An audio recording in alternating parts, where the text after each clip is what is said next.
Hello everyone, welcome back into the channel. I have a really important, beautiful word to share with you all, especially those of you who have been praying for certain things. You've been asking God to answer certain prayers. You've been believing in God for certain blessings. You just have been really believing in God for certain things to come to pass.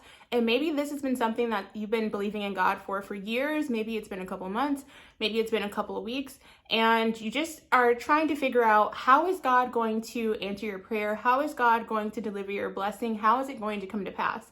I did a message recently how you don't even actually need to worry about how.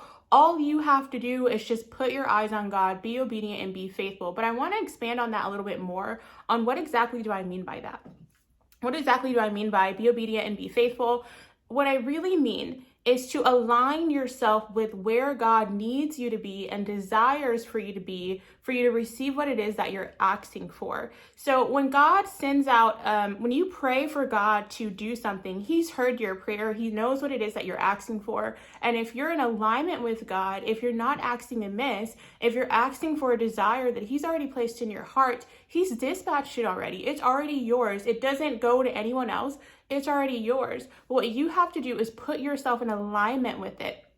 I tell people all the time that aligning yourself with God and aligning yourself with the life that God has for you is almost like it's a stream of a river, right?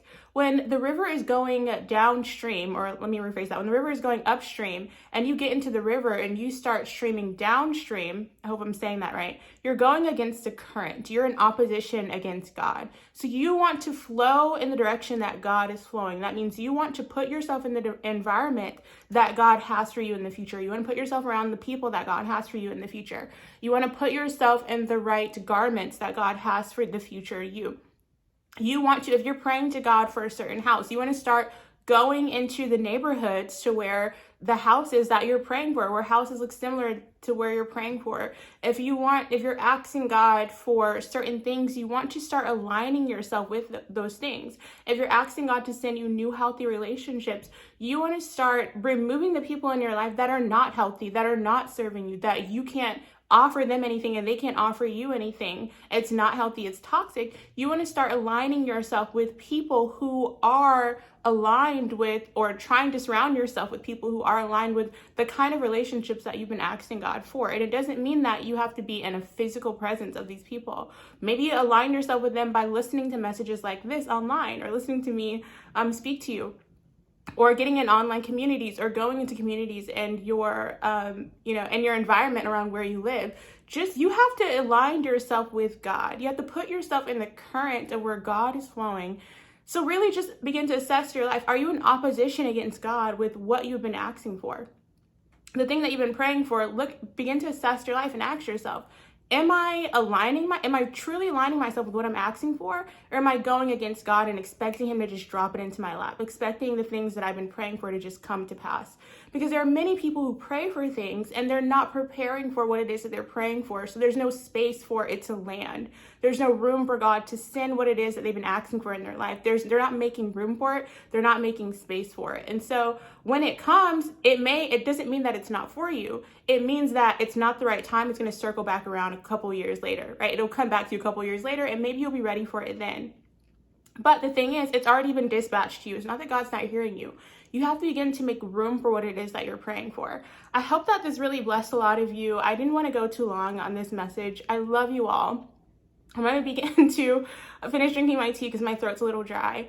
But there's so many resources for you all below. I'm going to be releasing something very soon to you all, especially for those of you who are in a wilderness season. If you're on my email list, you've already heard about it. But if you want to get on the email list, there's a Promised Land roadmap for you below. If you just click on it, download it, it'll put you on the email list. And there's a Promised Land mentorship. It's a year-long journey. I've set it so most people are able to join right now. It's only $29 a month.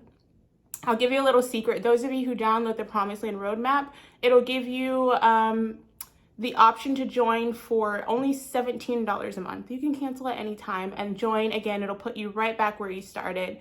There's so many beautiful testimonies of those who have finished the entire year. Their lives have changed completely. It is absolutely beautiful. If you are led to sow into the ministry, I'm a firm believer of sowing and reaping. It has broke many chains of bondage off my life financially and in other areas. I've done many messages on that below or before. I'll link it below. And I encourage you to subscribe and hit the like button and share it. It's for other people and for you as well, so that you're not missing out on anything and they're able to also get these life-altering messages, because there are many people who are stuck in life. They're stuck in their walk with the Lord, and sometimes, and it's really saddening, they get angry at God. And when they get angry at God, that, it really shuts God off from being able to operate in their life fully, because at that point, they don't want God, right? They go astray and they start going into strange things and strange fire, like crystals and things like that. But I really encourage you to share this message, because I know that there's so many other people out there who need to hear things like that. But yes, there's many links below for you to sow into the ministry, for you to join the Promised Land Mentorship, download the roadmap. I love you all, and I'll talk with you in the next message.